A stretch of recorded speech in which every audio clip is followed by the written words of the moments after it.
अरण्य में निरंतर विहरने वाले कपीश्वर और कवीश्वर वाल्मीकि जी की गोस्वामी जी ने वंदना की। फिर माँ की वंदना, उद्भव स्थिति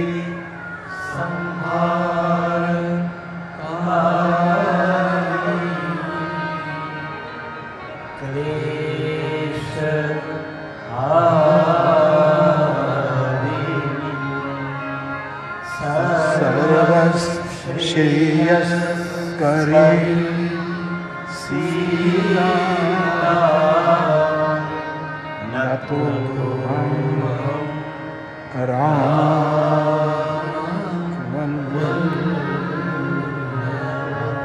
जगत को उत्पन्न करने वाली, पालन करने वाली, लय करने वाली और सबका श्रेय करने वाली जगदम्बा जानकी को न तो हम, हे राम वल्लभा, न तो हम, मैं आपके चरणों में सिर झुकाए खड़ा हूं, न तो हम राम यन्माया वशवर्ति विश्वमखिलम ब्रह्मादि देवा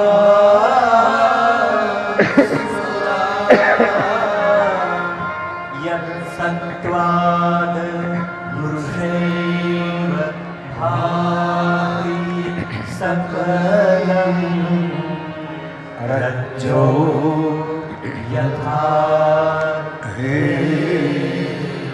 ब्रह्म। साक्षात ब्रह्म के लक्षण का वर्णन करता भगवान राम की वंदना की। और आखिर में 7वें मंत्र में नाना पुराण निगमागम सम्मतम् यत् रामायणे निगदितं क्वचिदन्यतो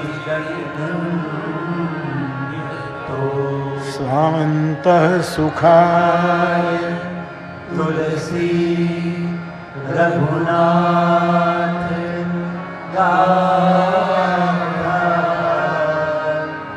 भाषा निबंध मतिमंजुल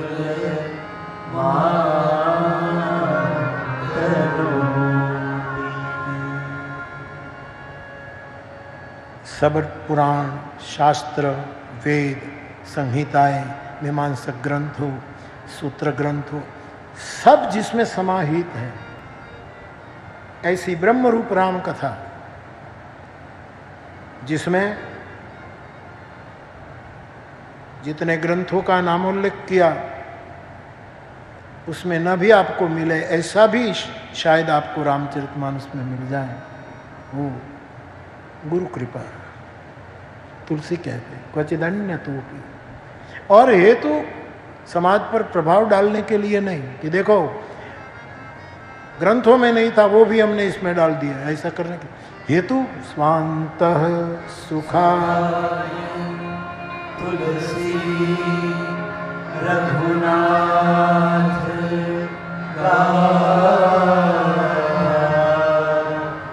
भाषा निबंध मतिमंजुल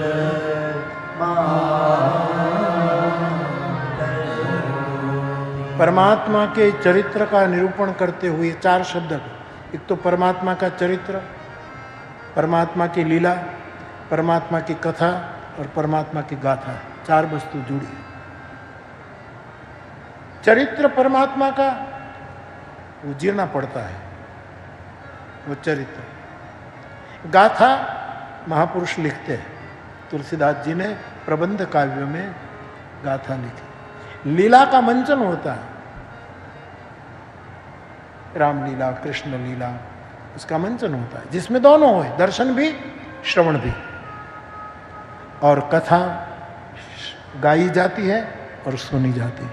तो कथा, लीला, गाथा और चरित्र, इनके साथ ऐसा आध्यात्मिक व्यवहार जुड़ा हुआ। स्वान्तः सुखाय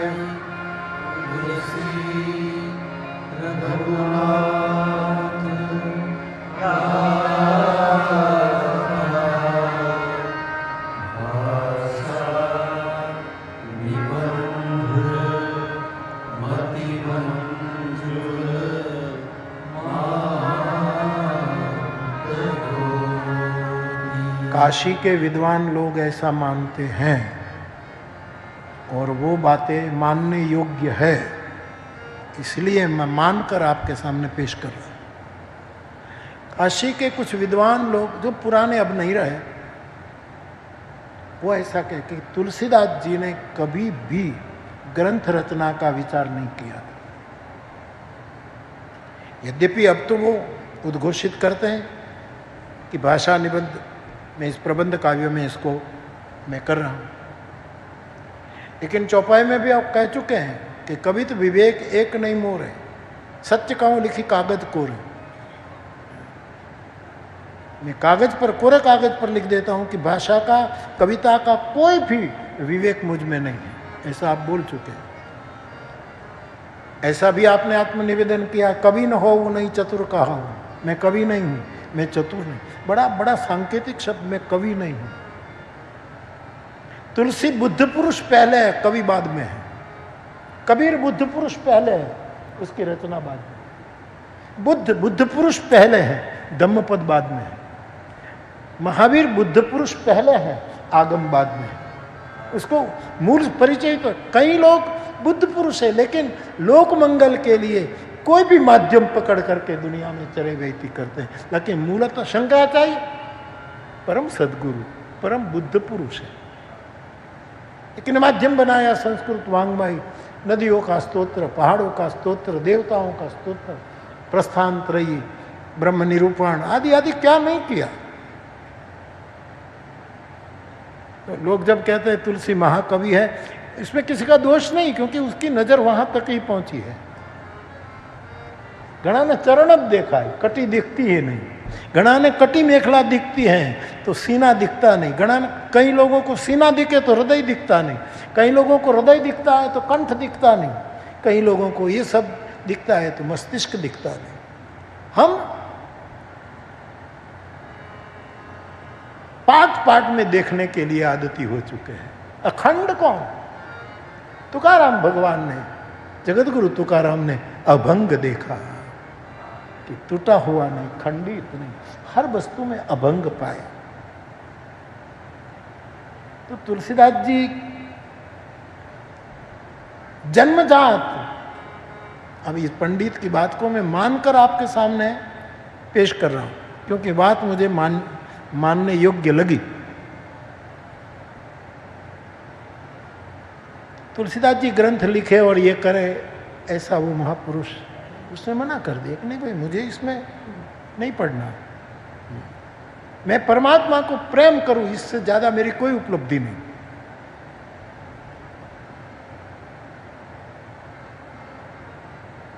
तब कहते हैं कि हनुमान जी प्रकट होते हैं।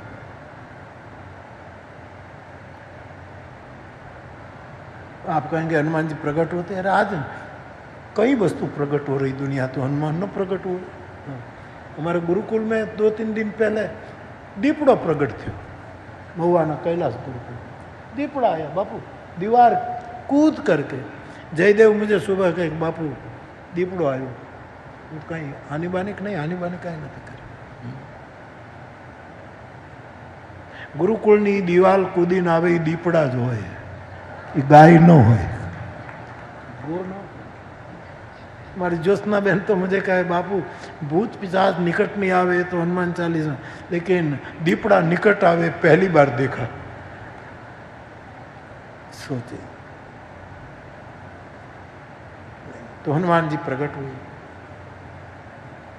और हनुमान जी ने विनय किया कि गोस्वामी जी आप तो परम हो, आपको कोई ग्रंथ लिखना, कथा गाना ये कोई जरूरी नहीं, लेकिन आप नहीं करोगे तो जगत को बहुत बड़ा घाटा होगा, लोक मंगल रुक जाएगा।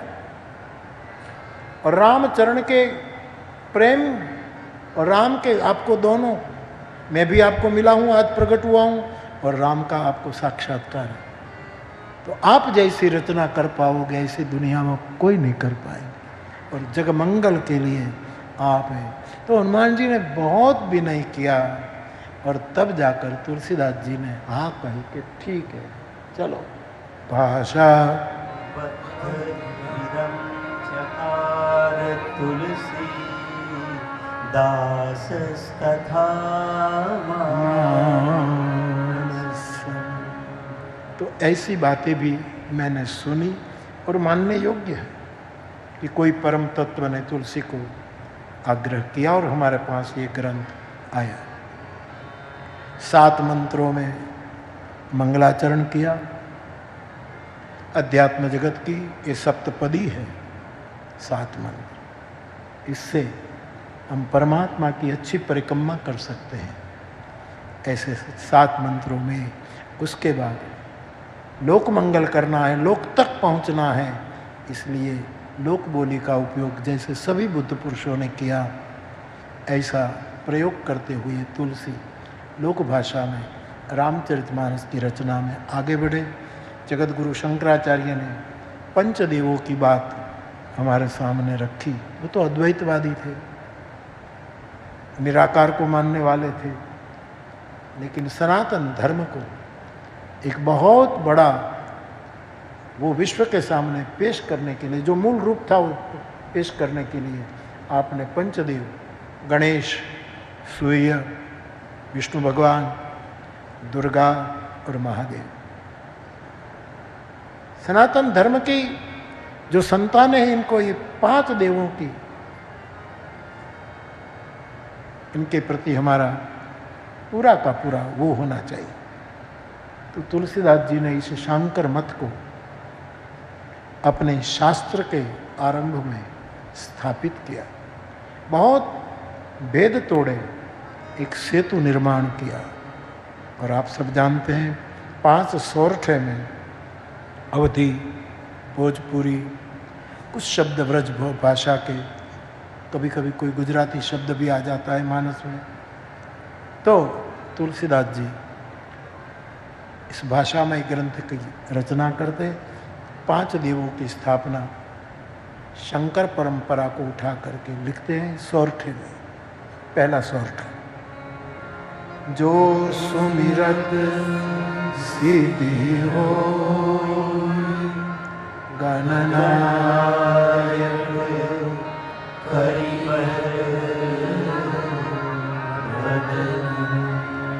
करहु अनुग्रह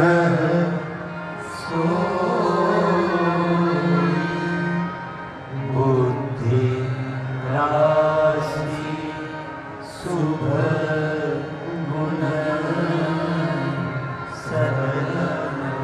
मूक होय वाचा पंगु चढ़े गिरिवर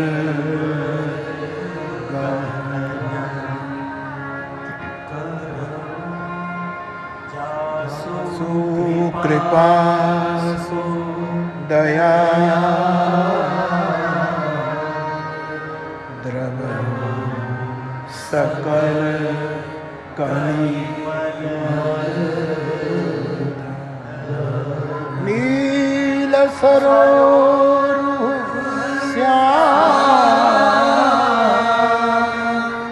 तरुण अरुण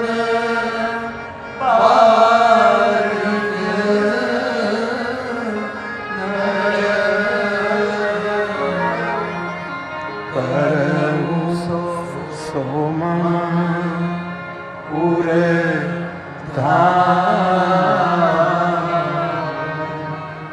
सदा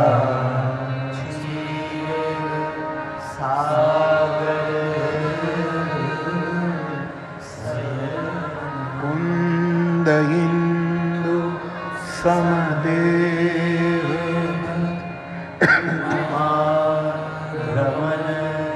करुणा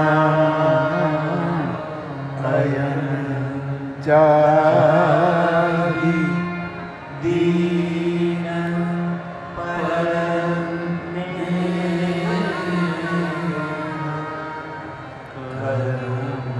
कृपा मर्दन मयन। तो 4 सोरठे में पंचदेवों की बात कही। एक तो गणेश, एक सूर्य, भगवान विष्णु, भगवान महादेव भगवती दुर्गा। सनातन धर्म की संतानों को इन 5 देवों का स्मरण निरंतर होना चाहिए।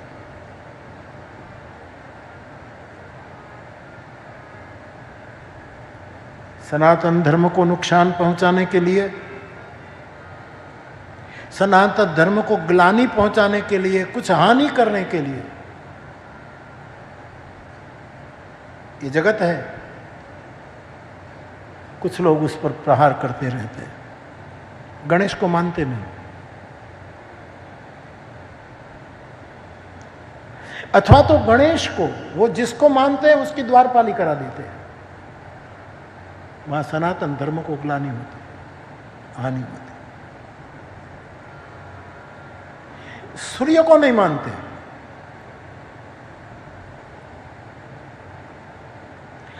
मैंने जाना है सूर्य नमस्कार तक नहीं करते कुछ लोग, तथाकथित लोग। सूर्य नहीं, विष्णु को नहीं मानते। विष्णु को गौण, दुनिया भर में ऐसा चल रहा है, जगत में भी विध विध विचारधारा हो और उसका वो होता रहता है। छोड़ो, महादेव को नहीं मानते, और माता जी को नहीं मानते, दुर्गा को नहीं मानते।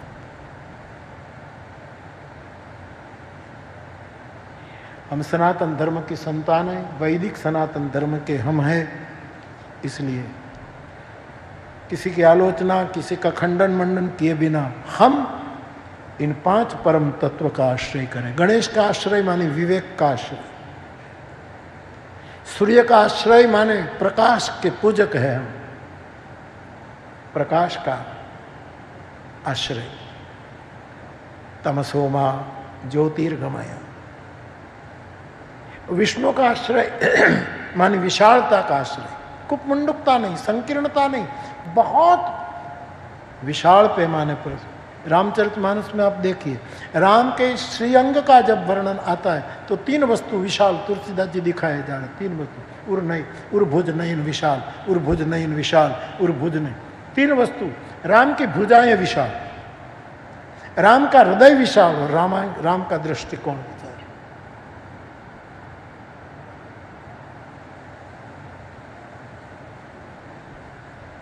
ये विष्णु विचार है। हमें और आपको हमारे विचार विशाल होने चाहिए।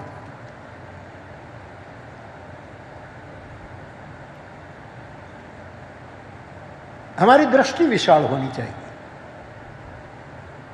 जिसकी दृष्टि संकीर्ण हो उसको छोड़ो, हम उसमें क्यों जाएं, क्यों पड़े।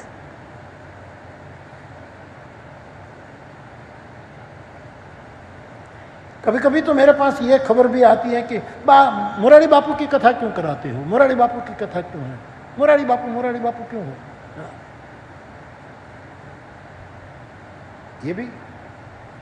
ये सब सनातन धर्म के ग्लानि के प्रयोग है। यह हकीकत है, मैं प्रमाण से बता सकता हूं, लेकिन मैं इसमें क्यों जाऊं, क्योंकि कथा चल रही है, निरंतर चल रही है। आज यहाँ कल वहाँ जोगी वाला फेरा है, कोशिश तो होती है। कथा में क्यों जाते हो, हमारे पास आओ। पर जहाँ जवा जेवू होय त्यां जवाय, जहाँ त्यां न जवाय, जहाँ जाना चाहिए। सनातन धर्म की संतान है। मैं इतनी सालों से आपकी सेवा में हूँ, विचार प्रकट कर रहा हूँ। ये लोक पावना हा, जो भगीरथ ने कहा, साधु की व्याख्या लोक पावना हा, लोक को पवित्रता के लिए जो निरंतर जुड़ा। तब हम इन 5 को, तो गणेश विवेक का प्रतीक, हमारा विवेक बरकरार रहे, हम प्रकाश की पूजा करें, हम विशाल दृष्टिकोण रखें। हमारा भुजा वो इतनी विशाल होनी चाहिए कि सबको हम अपना बना सके, सबको आत्मीय बना सके। हम विश्व मंगल के संकल्प वाले लोग हैं, हम शिव उपासक हैं, महादेव को मानते हैं। और माँ श्रद्धा, जगदम्बा, पार्वती, ये 5 की स्थापना बहुत आवश्यक है। बाप कहीं हमारे देश में कहीं राजकीय पार्टियां भी कुछ ऐसी हैं कि सनातन धर्म पर हथौड़ा लेकर बैठी हैं, हाँ, तोड़फोड़ करना चाहते हैं।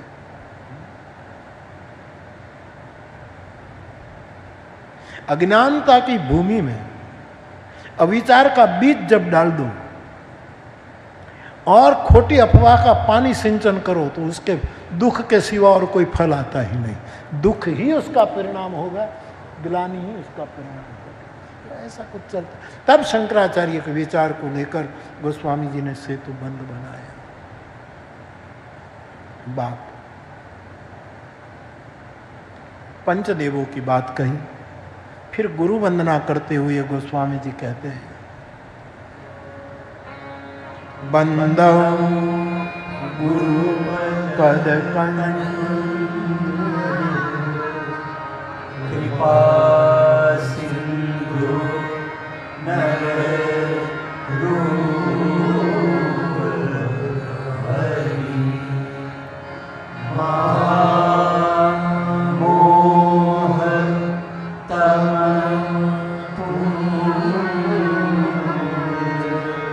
जासु वचन रवि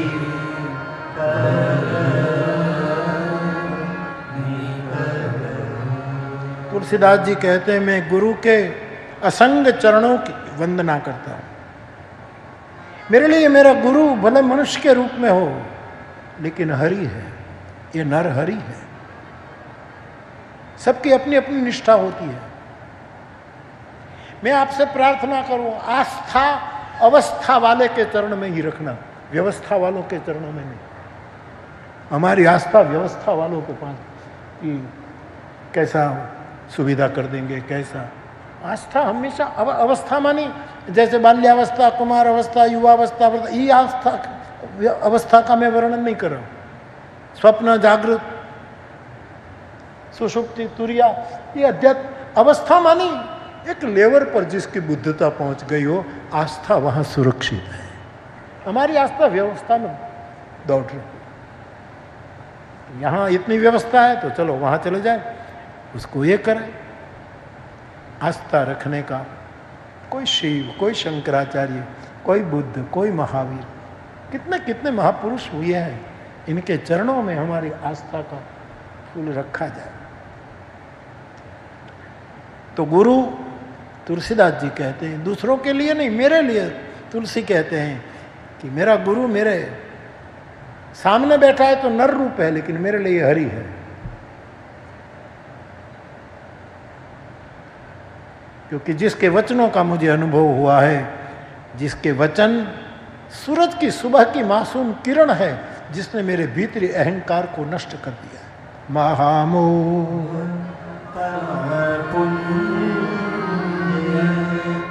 जासु वचन रवि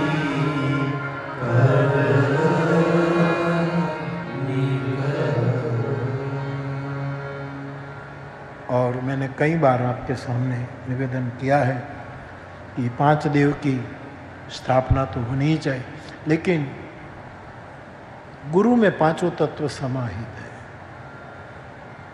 गुरु जैसा विवेक किसमें होता है? आप गुरु गणेश है, मंगल मूर्ति है, विघ्नहर्ता है। गणेश के सभी लक्षण गुरु में होता है। कई गुरु ऐसे होते हैं कि प्रेम देखते हैं, पात्र नहीं देखते। कई लोग ऐसे होते हैं पात्र देखते हैं, प्रेम नहीं देखते। रामचरितमानस में दोनों का जवाब है। वशिष्ठ जी ने जिंदगी में कोई, मेरी दृष्टि में वशिष्ठ जी जो ब्रह्म का गुरु बन सके, इससे महान विश्व में कौन हो सकता है? जो ब्रह्म का गुरु है, साक्षात ईश्वर का गुरु है, लेकिन उसने एक वो की प्रेम नहीं देखा, पात्र देखा और थोड़ा सा ठेस लग गई।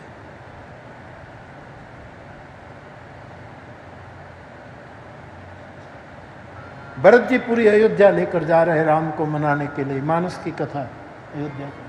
श्रृंगवेरपुर में गए और वहां गुहराज बेचारा दौड़ता दौड़ता आया और वशिष्ठ जी के निकट गया तो गुह के प्रेम को वशिष्ठ ने नहीं देखा। पात्र जरा अस्पृश्य है, इसलिए जरा पीछे हट गए गुरुदेव। हाँ ठीक है, आशीर्वाद आशीर्वाद आशीर्वाद। वहां पात्र देखा, प्रेम नहीं देखा।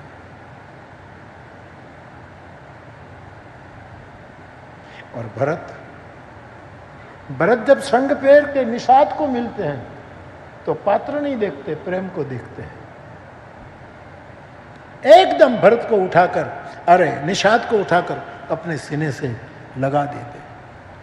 जगत का व्यवहार भी ऐसा कई लोग पात्र देखते हो, प्रेम नहीं देखते, कई लोग प्रेम देखते हैं। दोनों देखना चाहिए, पात्र भी और प्रेम। और प्रेम जब देखना सीख जाएंगे तो पात्र की कौन गिनती करे। राम ने शबरी का प्रेम देखा, पात्र की ये हो गई प्रेम। मेरा तो एक ही लक्ष्य है। मैं वैष्णवी को कह रहा था कि आप कथा में आए, कथा सुनना हो तो सुनो न। कथा तो मेरा बहाना है, लेकिन मेरा एक ही मकसद है सालों से कि दुनिया में प्रेम की स्थापना हो, मोहब्बत की स्थापना। फिर मानस के माध्यम से हो, भागवत के माध्यम से हो, गाने के माध्यम से हो, सोने, मोहब्बत बरकरार रहनी चाहिए, एक ही बस।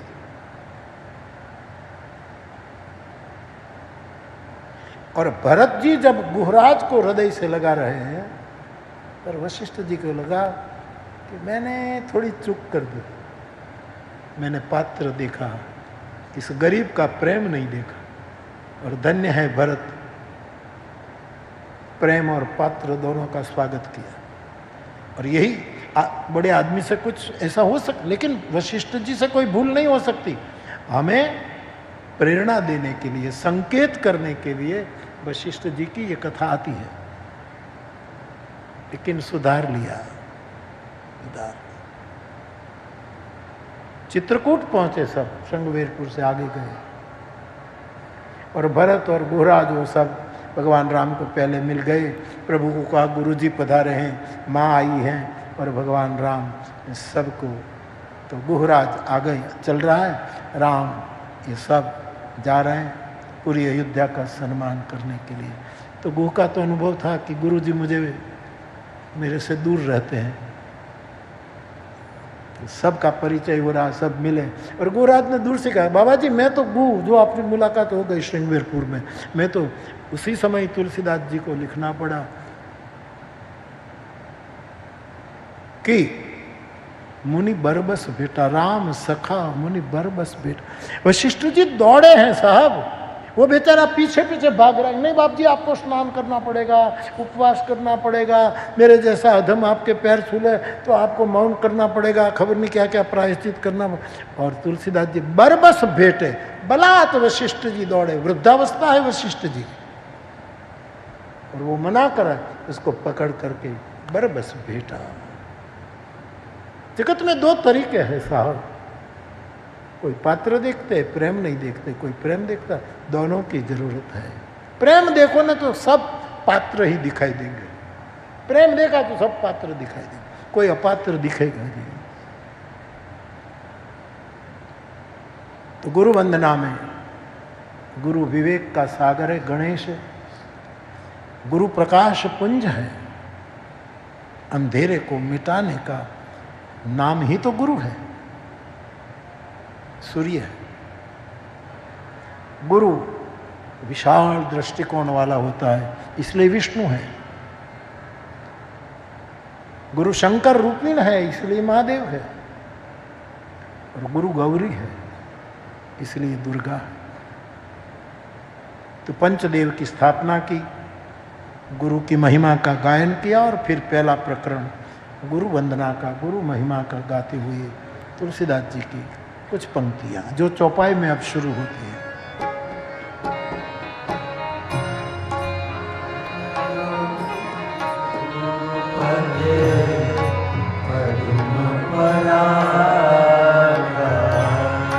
सूची सुहास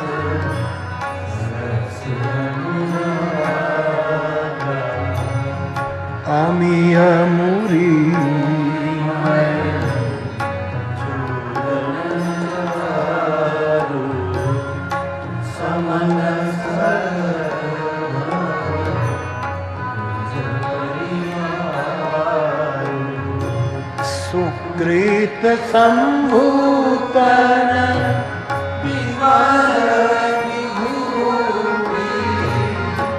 अंजुल मंगल मोदक स्वरूपी जनन मनन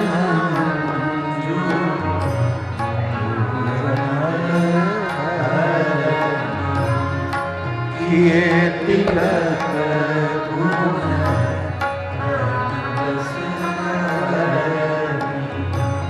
श्री गुरु पद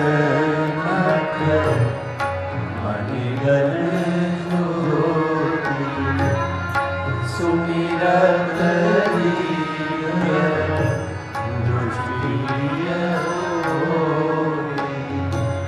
दलन मोह तम सोल प्रकाश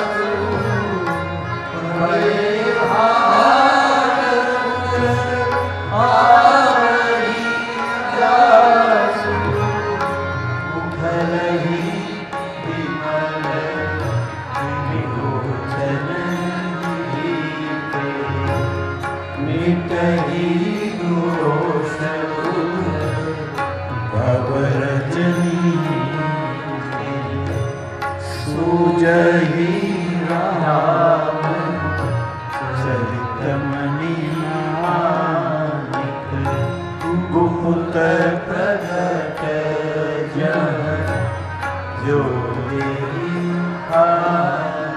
जथा सुमंजन आदृग साधक पादुक देखत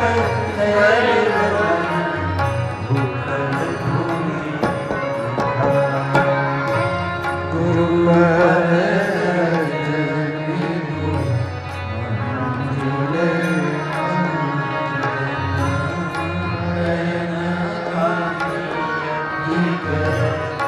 दोष विधन करि दीमान विवेक विलोचन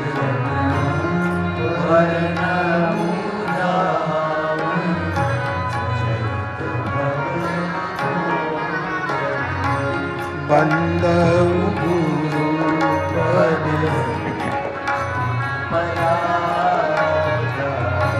सूजी सुभाष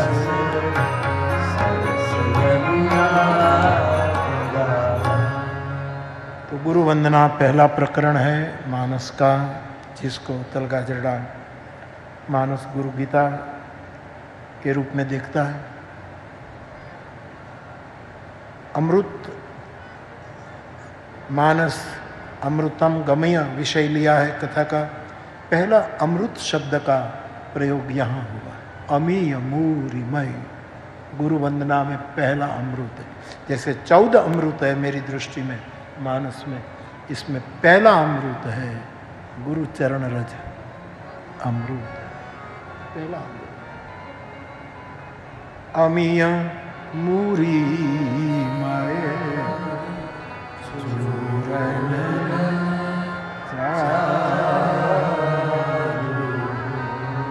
समन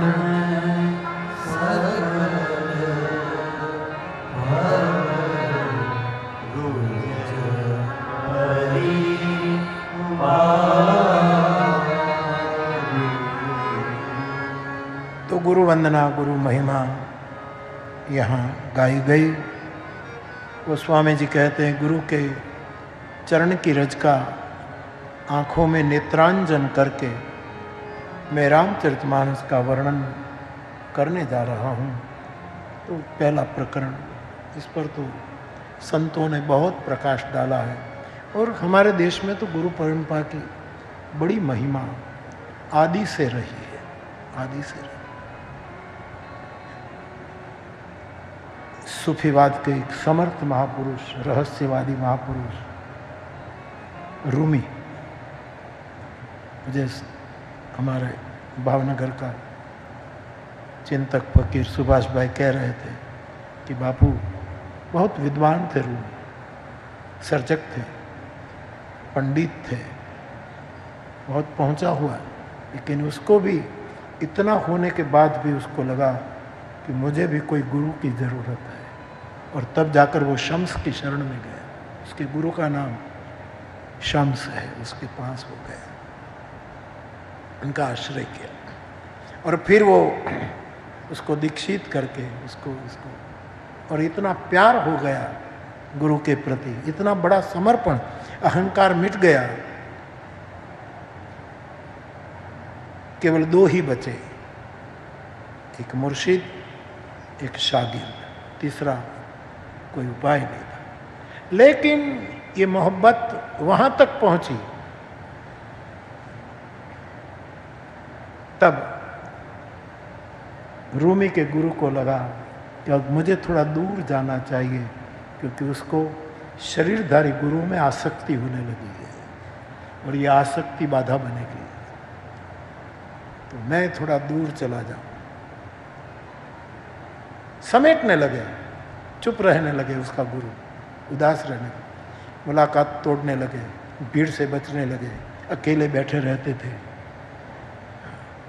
सबको लगता था कि गुरु क्यों मुस्कुराते नहीं, गुरु कुछ बोलते क्यों नहीं, गुरु सबको मिलते क्यों नहीं, अकेले अकेले क्या करते हैं, क्यों रोते हैं। ये सब बातें जुड़ गई थी, क्योंकि गुरु को लगा कि मेरे पांच भौतिक विग्रह में इतनी आसक्ति मेरे आश्रित की हो जाएगी, तो गुरु तो मुक्तिदाता है, वो बंधन करता नहीं बनना चाहिए, इसलिए दूर हटे। फिर वियोग में रूमी बहुत तड़पे। ये तड़प ही उसको अखंड बोध दे गई, उसको लगा। और आखिर में गुरु चला गया तो बहुत रोए, लेकिन फिर उसको पता लगा कि नहीं, गुरु बाहर कहाँ था, वो तो मेरे अंदर है, और जो अंदर है वो कभी मरने वाला नहीं है, वो शाश्वत है। तो गुरु चाहिए।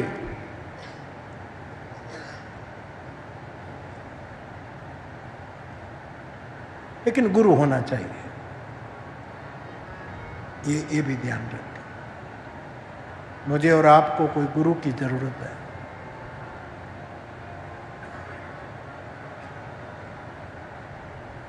भद्रावी भाई, जय भाई वसौड़ा, हम बैठे थे तो जय ने एक बहुत अच्छी बात कही।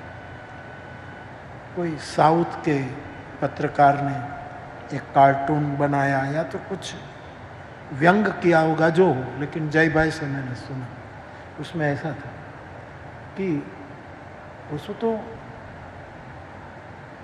कई क्षेत्रों की बात हम कर सकते कि दुनिया भर की राजनीति देखो। आज भारत तो अपने ढंग से सब कुछ कर रहा है, लेकिन जगत की राजनीति देखो तो अच्छी बात है कि राजमहल में जब जोकर प्रवेश कर जाता है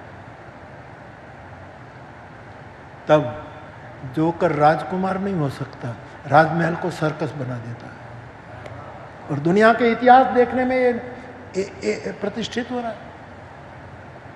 ये तो जगत भर के राजनीति को देखकर उसने कहा होगा ये टिप्पणी की, लेकिन फिर उस पर हम विचार करते, जगत का कोई भी क्षेत्र, उसमें जब जोकर घुस जाता है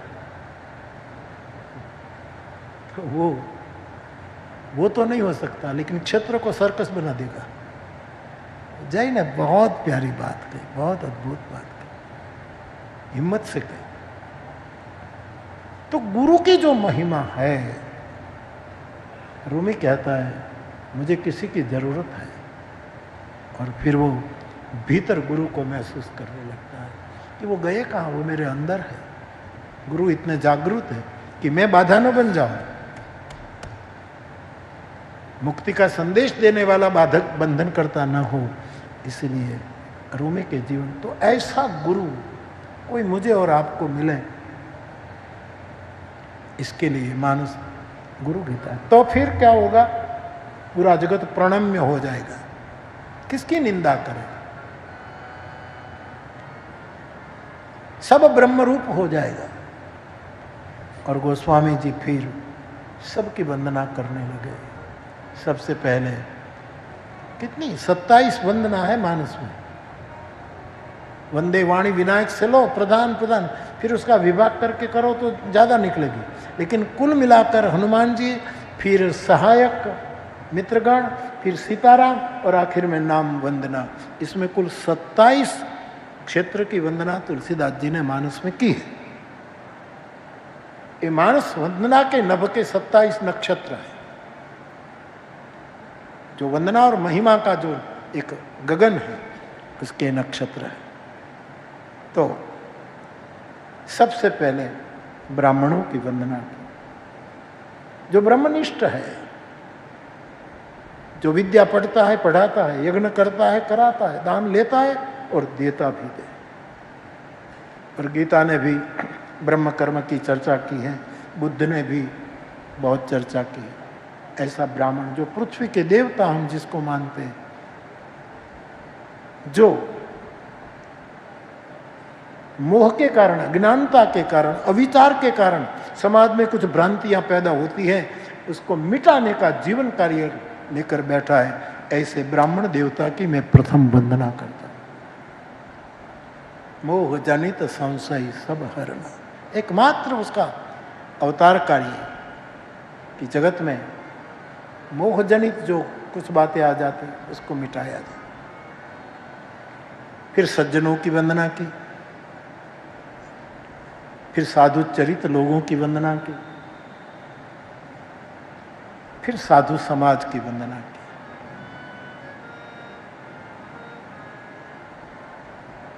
प्रयाग के साथ साधु समाज की तुलना की, रूपक बनाया, आप सब जानते हैं, साधुओं की वंदना की। लेकिन फिर याद रखें भगीरथ के शब्द, साधु न्यासिन, सबको महत्व दे लेकिन ममत्व न रखे, वो साधु है। महत्व सबको दे, ममत्व दे। इस सूत्र को याद रखना। कोई भी परिस्थिति में शांत रहे,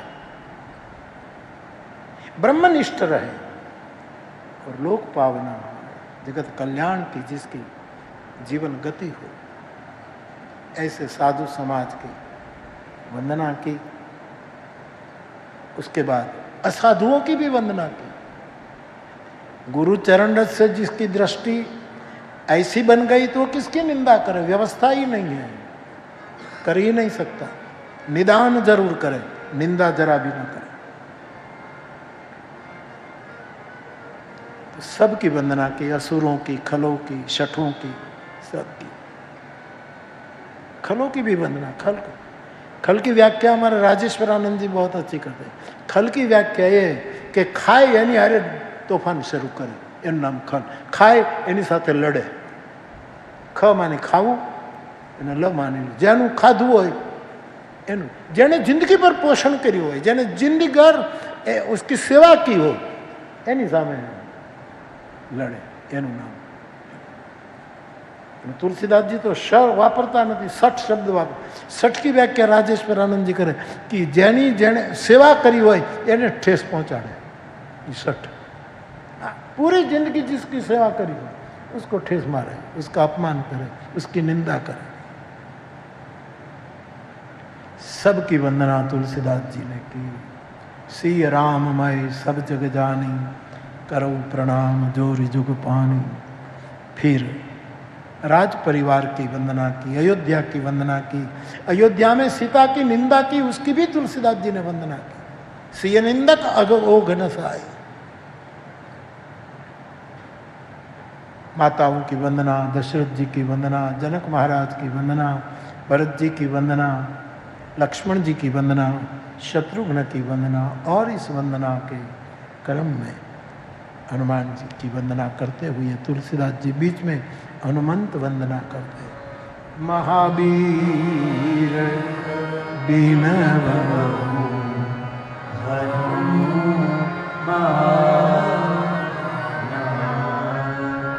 राम जासु जस आप बखाना। प्रणवं पवन कुमार भगवन पावक ज्ञान।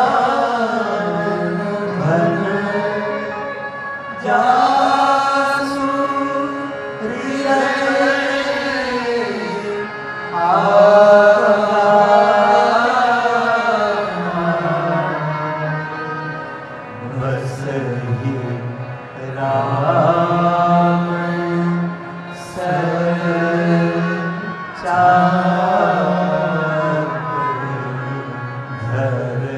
बाप, कोई भी साधना पद्धति हो, कोई भी मार्ग के आप मार्गी हो, मुबारक।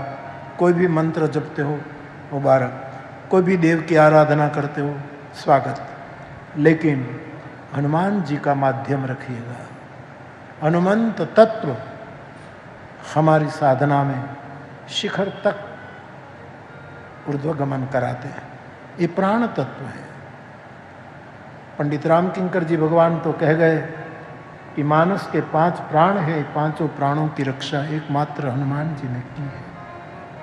ऐसे प्राण तत्व हनुमान जी का आश्रय करें।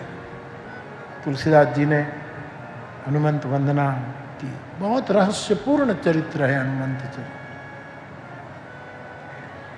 4-5 दिन पहले एक भाई आया मेरे पास, मुझे पूछे कि बापू, कोई शंका नहीं है लेकिन एक प्रश्न आपसे। मैंने कहा कि हनुमान जी ने माता जानकी जी ये सुंदरकांड में कहा कि मधुर मधुर फल खाओ, तो फल तो खाए लेकिन वृक्षों को क्यों तोड़े? और आप तो वृक्षारोपण, सद्भावना वृक्षारोपण करवा रहे कि भाई हमारी राजकोट की संस्था ये वृद्धाश्रम चला रही है, वृक्षारोपण की हम करते हैं, और हनुमान जी ने तो वृक्ष तोड़े, ऐसा क्यों किया? अब उसको मैं क्या जवाब दूं? मैंने कहा देखो भाई, इतने वृक्ष थे ना, तो फल तो मधुर थे, और राक्षस फलाहारी नहीं थे, मांसाहारी थे। तो हाँ, ये तो समझ में आता है, लेकिन तोड़े क्यों? હવે એને ખબર નહીં કેમ પકડ્યું, તોડે શું કામ? મને અડધો તોડી નાખ્યો એને પૂછી, तोड़े क्यों? मैंने कहा देखो भाई, बात ऐसी है, रावण के घर में सभी देवता बंदीवान थे। वरुण, पवन, ये सब उनके बंदी खाने में रहे। तो हनुमान जी के पिता कौन? बोले पवन। तो ये रावण के बंदी खाने में थे। रावण जो कहे पवन को करना। तो हनुमान जी को लगा कि मेरा बाप जो है पवन देव, उसको अशोक वाटिका को ठीक से रखने के लिए जो पत्ते गिरते थे वो पवन रोज आकर पवन देव बाग को साफ करते थे। तो हनुमान जी को लगा कि पत्ते तो नए नए आएंगे, सूखेंगे मेरे पिता को रोज, इसलिए वृक्ष ही तोड़ दिए जाए, तो पत्ता भी, मूल नहीं तो शाखा कैसे, शाखा नहीं तो फूल कैसे, फूल नहीं तो फल कैसे, फल नहीं तो रस कैसे, इसलिए उसको तो ऐसा ही जवाब देना पड़े। मैंने कहा, तो बोले तो ठीक है बाबू, अब मुझे कोई मुश्किल नहीं है। मैं कहूँ जमीन निकली जातो पूजन करके श्री हनुमान का आश्रय करो। और लंबी चौड़ी हनुमान जी की साधना में भी मेरा बिन मांगा आपको सलाह है। सीधी सादी और सबसे श्रेष्ठ साधना, साधुओं के अनुभव की साधना, हनुमान चालीसा। हनुमान चालीसा का पाठ करो। और हनुमान जी का आपका सेव्य रूप भी शांत होना चाहिए, उग्र, इसमें मत जाना, मेरी सलाह। तो हनुमान जी की वंदना तुलसीदास जी करते हैं। हम पहले दिन की कथा हनुमान जी की वंदना पर जो आदेश था उसके मुताबिक रोक देते हैं। तो हम सब हनुमान जी की वंदना कर ले।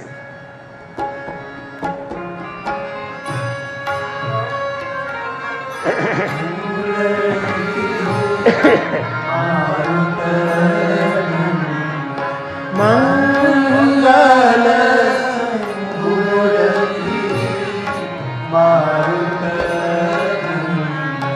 सकल अमंगल मूल निकंदन, सकल अमंगल मूल निकंदन, सकल अमंगल मूल निकंदन, सकल अमंगल मूल निकंदन, मंगल मूर्ति मारुत